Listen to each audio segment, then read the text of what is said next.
네, 함께 기도하심으로 6월 26일 수요일 매일 예배 시작하겠습니다. 기도합니다. 길 잃어버린 양과 같은 저희들을 오늘도 하나님의 은혜의 강가로 인도하시는 목자 되신 하나님, 오늘도 우리가 말씀을 통하여서 그 은혜의 자리에 나가게 우리를 인도해 주시니 감사합니다. 오늘 우리가 각자의 위치에서 각자의 처소에서 모여서 예배하는 그 자리가 하나님 바로 은혜의 자리이고 축복의 자리인 줄 믿습니다. 회복의 자리인 줄 믿습니다. 치유함을 받는 자리인 줄 믿습니다. 하나님, 그 자리 가운데 하나님께서 임재해 주심을 믿사오니 우리가 온 마음으로 하나님의 놀라우신 은혜를 우리가 기대하며 나아갈 수 있는 귀한 시간 될 수 있도록 인도하여 주시옵소서. 우리가 이 시간을 통하여서 우리의 마음 문이 활짝 열리게 하시고 우리가 정말 찬양하는 순간에 우리의 마음을 다해서 하나님을 영화롭게 찬양할 수 있도록 도와주시옵시고, 또 우리가 목소리 높여서 함께 말씀을 읽고 또 우리의 귀로 하나님의 말씀을 듣고 은혜를 나누며 또 우리가 이 말씀을 가지고 우리가 기도함으로 결단하며 나아갈 때에 우리의 영혼이 정말 하나님의 말씀을 통하여 이 예배를 통하여 기뻐 뛰어노는 귀한 어린아이와 같은 우리의 모습이 될 수 있기를 간절히 원합니다. 하나님, 우리 안에 은혜를 부어 주시옵소서. 하나님, 우리의 삶이 아직도 어렵고 힘든 가운데 계신 분들이 계십니다. 하나님께서 모든 환경을 넘어서 역사하시는 하나님을 바라볼 수 있도록 도와주시옵시고, 우리 그리스도인이 형통이라고 했을 때 그것은 아무런 문제가 없고 걱정이 없는 것이 형통이 아니라 모든 상황 가운데서 하나님께서 우리를 이끄시고 하나님께서 우리와 함께 하시다는 그것이 형통이라는 것임을 우리가 다시 한번 인식하며 우리가 오직 우리의 모든 상황을 넘어서서 문제보다 크신 주님을 바라볼 수 있는 믿음의 눈을 허락하여 주시옵소서. 아버지, 이 시간에도 하나님께서 우리의 마음속에 있는 모든 걱정과 분주한 생각들 주님께서 다 정리되게 허락해 주시옵시고, 오직 주님 안에서 말씀 안에서 해답을 찾게 하시고 말씀을 통하여서 기도의 응답을 경험할 수 있는 축복된 시간 허락하여 주시옵소서. 정말 우리가 우리의 입술로 고백하기를 하나님의 말씀이 꿀송이보다 답니다 라는 믿음의 고백이 있게 하시고, 세상이 줄 수 없는 만족과 평안을 경험하는 귀한 시간 될 수 있도록 하나님 함께 해주시옵소서. 하나님, 모든 예배 가운데 함께 하시고 인도하실 것을 믿고 감사하며 예수님의 이름으로 기도하옵나이다. 아멘. 찬송가 312장 함께 하시겠습니다.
오늘 하나님께서 주시는 말씀은 열왕기하 4장 8절에서 17절까지의 말씀입니다. 우리 어제부터 4장 말씀을 보고 있는데요. 같이 함께 말씀을 읽도록 하겠습니다. 8절입니다. 하루는 엘리사가 수넴에 이르게 되었더니 거기에 한 귀한 여인이 그를 간권하여 음식을 먹게 하였으므로 엘리사가 그곳을 지날 때마다 음식을 먹으러 그리로 들어갔더라. 여인이 그의 남편에게 이르되 항상 우리를 지나가는 이 사람은 하나님의 거룩한 사람인 줄을 내가 아노니 청하건대 우리가 그를 위하여 작은 방을 담 위에 만들고 침상과 책상과 의자와 촛대를 두사이다. 그가 우리에게 이르면 거기에 머물리이다 하였더라. 하루는 엘리사가 거기에 이르게 되어 그 방에 들어가 누웠더니 자기 사환 게하시에게 이르되 이 수넴 여인을 불러오라 하니 곧 여인을 부르매 여인이 그 앞에 선지라. 엘리사가 자기 사환에게 이르되 너는 그에게 이르라. 내가 이같이 우리를 위하여 세심한 배려를 하는도다. 내가 너를 위하여 무엇을 하랴. 왕에게나 사령관에게 무슨 구할 것이 있느냐 하니 여인이 이르되 나는 내 백성 중에 거주하나이다 하니라. 엘리사가 이르되 그러면 그를 위하여 무엇을 하여야 할까 하니 게하시가 대답하되 참으로 이 여인은 아들이 없고 그 남편은 늙었나이다 하니 이르되 다시 부르라 하여 부르매 여인이 문에 서니라. 엘리사가 이르되 한 해가 지나 이때쯤에 내가 아들을 안으리라 하니 여인이 이르되 아니로소이다. 내 주 하나님의 사람이여 당신의 계집종을 속이지 마옵소서 하니라. 여인이 과연 잉태하여 한 해가 지나 이때쯤에 엘리사가 여인에게 말한 대로 아들을 낳았더라. 아멘. 우리가 말씀을 보면 신앙의 선진들 정말 우리가 이름만 들어도 정말 대단한 사람들이 많이 있죠.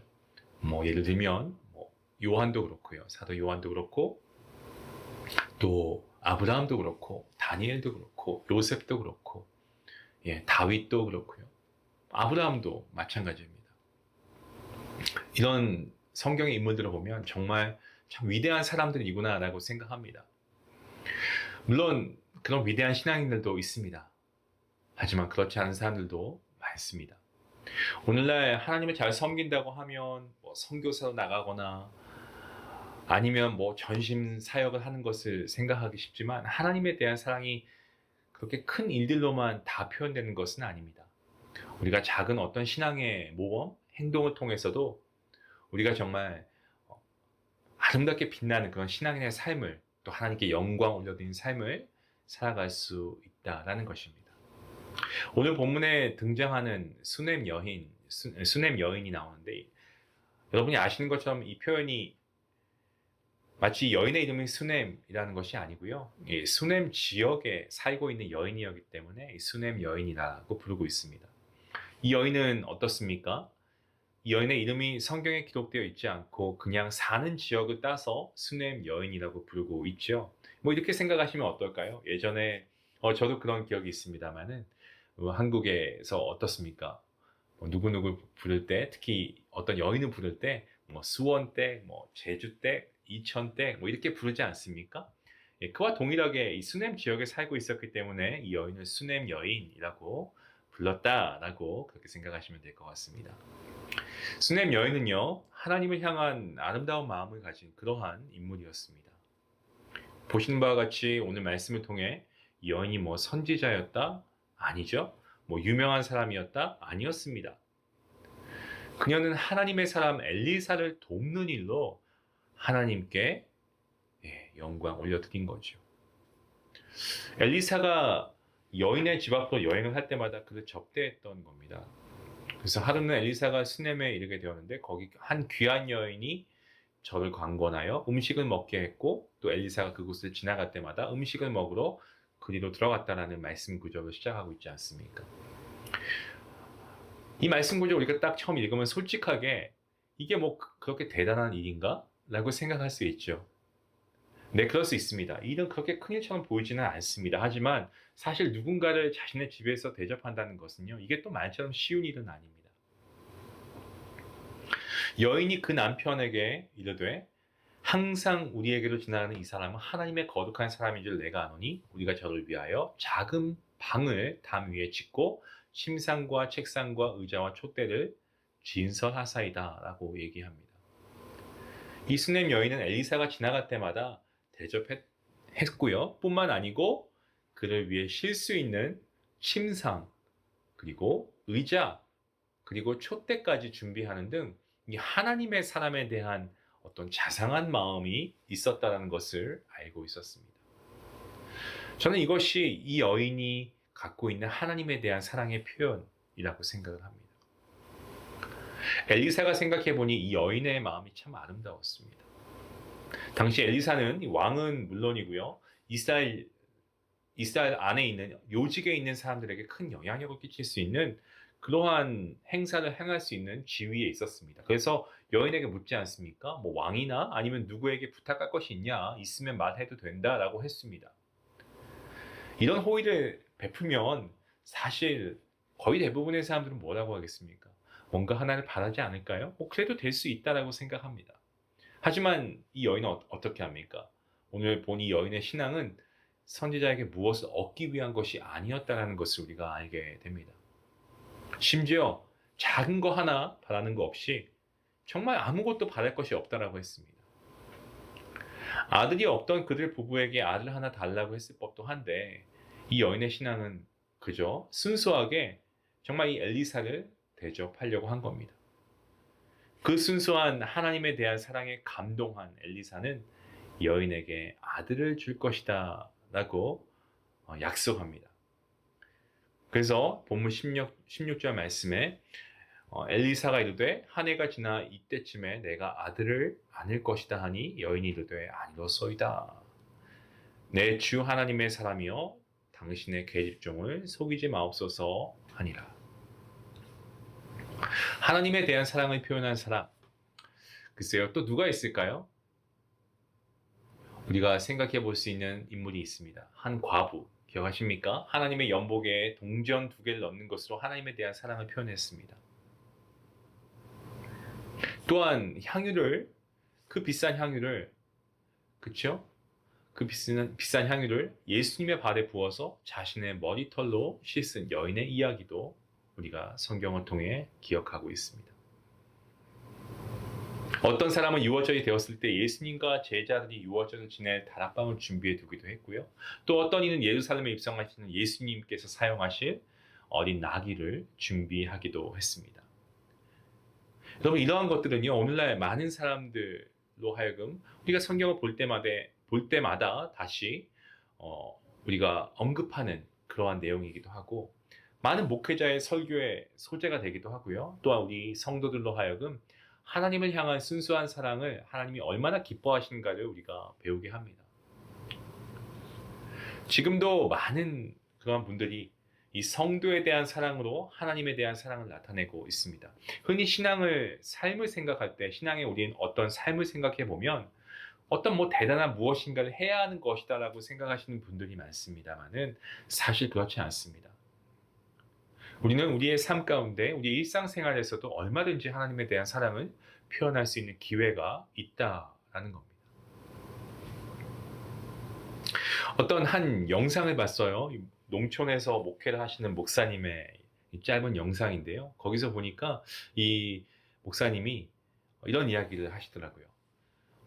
자기 성도님들 중에서 농사 지으면 처음 수확한 것을 고르고 또 골라서 정말 먹음직한 그러한 것들을 가지고 와서 처음 얻은 열매입니다, 목사님 하면서 이렇게 당신에게 주신대요. 호박이나 가지 이런 것들. 그러면 이 목사님이 얼마나 감동이 되는지 모른다고 말씀하시더라고요. 그러면서 그 뒤에 하신 말씀이 더 제 뇌리에 깊이 남았습니다. 이 성도님이 이것을 가져오신 것은 제가 이분에게 정말 귀한 분일 수도 있지만 무엇보다 하나님을 사랑해서 그 하나님의 말씀을 선포하는 그 하나님의 종을 귀하게 보셔서 이렇게 대접하는 것이 아닌가. 그 마음이 참 순수하고 너무 감사하다라고 그 목사님이 말씀하시더라고요. 그러면서 호박 하나, 가지 하나, 이게 돈으로 환산할 수 없는, 가치를 매길 수 없는 그런 아름다운 신앙의 향기인 것 같다라고 그런 말씀하셨습니다. 우리가 생각하기에 작은 것, 이런 것이라고 해도 우리가 하나님 앞에 결코 작은 것이 아닙니다. 마리아와 마르다의 집에 가신 예수님께서는요, 분주하게 음식 준비하는 마르다에게 접대하고자 하는 마음이 중요하다라고 말씀하셨습니다. 동전 두 개라도 하나님에 대한 사랑이 있다면 그것을 그 어떤 것보다도 가치 있게 보시는 분이 우리 하나님이십니다. 우리가 하나님을 고백할 때 성경에 나와 있는 것처럼 아브라함의 하나님, 이삭의 하나님, 야곱의 하나님이라고 하지 않습니까? 생각해보면 아브라함에 비해 이삭이나 야곱은 별로 한 일이 없는 것 같지 않습니까? 하지만 그들의 마음속에는 하나님이 계셨고요. 그들 삶은요, 하나님의 섭리 가운데 있었다라는 것을 우리는 말씀을 통해 여러 곳에서 찾아볼 수가 있습니다. 하나님께서 우리 각자가 모두 선교사나 목회자가 되기를 바라시는 것이 아닙니다. 그렇지 않습니다. 재산을 다 팔아 하나님께 드리기를 바라시는 것도 아니십니다. 하나님은 우리보다 부유하십니다. 작은 일에도 하나님에 대한 사랑이 담겨 있는 것을 하나님이 기뻐하신다라는 사실, 우리가 오늘 말씀을 통해 깊이 깨닫게 됩니다. 우리는 일상생활이 정말 반복되는 것 같아서 마치 다람쥐가 쳇바퀴를 도는 것 같다라고 말하지 않습니까? 그러한 삶을 사는 것처럼 보여집니다. 그렇게 느껴집니다. 하지만 그러한 삶 가운데서도 하나님을 향한 정말 작은 그런 마음의 표현을 할 수가 있습니다. 여러분, 주위의 불신자들에게 우리가 그분들을 위해서 기도합니다마는 그분들이 어려움이 있다면 기꺼이 우리가 그분들에게 우리가 도움의 손길을 표현할 수 있으면 좋겠습니다. 식사를 대접할 수도 있고요. 교회 안에서 돈을 거래하는 것은 안 됩니다. 하지만 그냥 내가 받지 않아도 돼 라고 생각할 수 있다면, 여러분이 그러한 어떤 적정 금액이 있다고 생각하시면 여러분 그냥 베푸십시오. 어려운 상황에 있는 분들께 도울 수 있습니다. 식사 대접할 수 있고 작은 물질로 도울 수 있습니다. 때때로 교회 앞에 아까 제가 말씀드린 그 목사님처럼 상추나 과일 이런 거 드릴 수 있죠. 저희 교회도 이렇게 직접 채소를 재배하셔가지고 가져오셔서 함께 교회에서 나누는 이 성도님들 계시는데 얼마나 그 모습이 아름다운지 모릅니다. 한 끼의 식사와 몇 잎의 상추일지 모르지만, 작아 보일지 모르지만 이것이 하나님께 향기로운 제물로 연락될 것을 믿으시길 바랍니다. 마치 손자를 품에 안고 있다가 손자가 먹여주는 그 과자 하나에 기뻐하는 할머니, 할아버지처럼 하나님의 마음도 그러하실 것입니다. 여러분, 성경의 처음 창세기부터 마지막 요한계시록까지 하나님의 마음을 보면 사실 하나님은 하나님이시지만 똑같이 정말 하나님의 마음이 얼마나 인간과 같은가, 또 그 생각도 하게 돼요. 우리가 하나님의 형상대로 창조되었기 때문일 것입니다. 하나님께서는요, 하나님 자신을 경외하고 존중하고 하나님께 열린 마음을 가지고 예배하며 나아가는 자를 기뻐하십니다. 우리가 하나님을 섬기는 것은 큰 대가나 희생이 필요한 것이 아닙니다. 성도들에게 베푼 작은 행동 하나가 내 옆에 있는 이 믿음의 지체에게 베푸는 작은 사랑과 이런 어떤 나눔, 나의 작은 희생, 이런 것들, 정말 성도에게 베푼 작은 행동 하나가 하나님을 기쁘시게 한다라는 사실입니다. 우린 그것을 통해 하나님에 대한 사랑을 나타낼 수 있고 하나님께 영광 올려드릴 수가 있습니다. 사랑하는 성도 여러분, 오늘 이 말씀을 우리가 들었다면 우리가 오늘 지금부터 한번 실천해 보면 어떨까요? 다른 사람을 배려하고 우리가 가진 물질을 우리가 함께 좀 나누어 주고 대접할 때에 이것을 통해 결국 하나님이 기뻐하십니다. 이러한 우리의 행동을 통해 복음이 그들에게 들어갈 수만 있다면 여러분, 이것이 결코 작은 행동이 아닙니다. 사랑하는 성도 여러분, 오늘 이 수넴 여인은 엘리사를 섬기는 이 하나님의 말씀을 대신 선포한 이 선지자를 섬기는 것을 통해 하나님에 대한 사랑을 표현했다라고 말씀드렸습니다. 그를 접대하고 그가 쉴 수 있는 방을 만들어 주면서 하나님을 기쁘시게 했습니다. 하나님을 섬기는 것이 뭔가 대단한 일을 해야 되는 것이 아닙니다. 저와 여러분도 작은 것에서부터 오늘 내가 무엇을 해야 할까, 여러분 한번 고민해 보시고 작은 것에서부터 하나님에 대한 사랑을 나타내시기 바랍니다. 그래서 누군가를 살리고 누군가가 복음을 통해 하나님을 만날 수 있는 그 놀라운 역사가 바로 저와 여러분을 통해 일어날 수 있기를 간절히 기도합니다. 기도하시겠습니다. 하나님 감사합니다. 오늘 한 여인, 이 수넴 여인이라는 이름조차도 없는, 하지만 이 성경에 기록된 것을 보아 정말 이 여인의 믿음이 참으로 귀한 것을 우리가 알았지만 오늘 말씀을 보면서 정말 성경에 나와 있는 그 위대한 성경 인물들과 버금가는 귀한 아름다운 믿음을 가진 것을 우리가 봅니다. 그렇습니다. 작은 우리의 희생과 헌신과 우리의 베품이, 나의 작은 어떤 나눔이 어느 누군가를 세우게 되고 누군가에게 새로운 희망과 소망을 주고 그로 인해 하나님을 알게 하고 말씀이 들어가게 할 수 있는 그 역할을 내가 감당할 수만 있다면, 하나님, 세상의 물질 또한 하나님의 것 아니겠습니까? 다 어느 순간 없어지고 우리가 이 세상을 떠나 하나님께 나아갈 때 아무것도, 동전 한 입도 가져갈 수 없는 우리의 소유물 아니겠습니까? 하나님이 잠시 우리에게 맡겨주신 정말 청지기의 삶을 살아가게 하시고, 때문에 우리가 하나님의 것이기에 당연히 하나님의 것을 하나님께 드리고 우리가 복음 위에 이것을 사용할 수 있는 우리의 믿음이 될 수 있기 원합니다. 우리의 사랑하는 믿음의 지체들 가운데 어려움이 있는 이들이 있다면 우리가 기도하며 함께 나누고 도울 수 있는 귀한 믿음의 사랑에 넘치는 공동체가 되어서 결국 하나님을 기쁘시게 하는 그러한 우리 모두 수냄 여인과 같은 믿음을 가진 우리 성도들 되게 허락하여 주시옵시고 그 일을 통하여 하나님의 영광 받아 주시옵소서. 우리의 삶이 하나님의 영광으로 축복된 삶이 될 수 있기를 간절히 바라오며 이 모든 말씀 예수님의 이름으로 기도하옵나이다. 아멘. 작은 것에서 시작하지 않겠습니까? 하나님을 기쁘시게 하는 것, 여러분, 작은 것에서 시작합니다. 여러분이 지금 한번 주변을 살펴보시고 나의 도움이 필요한 곳은 없나? 나의 도움이 필요한 믿음의 지체는 없나? 나의 작은 베품이 필요한 이웃이 있지는 않을까? 여러분 한번 생각해 보시고 그분들에게 나아가셔서 여러분이 하나님의 사랑을 나타내는, 결국 하나님을 기쁘시게 하는 여러분의 삶이 될 수 있기를, 축복된 삶이 될 수 있기를 주님의 이름으로 축원합니다. 우리 말씀 생각하시면서 함께 기도하며 나아가겠습니다. 기도합니다.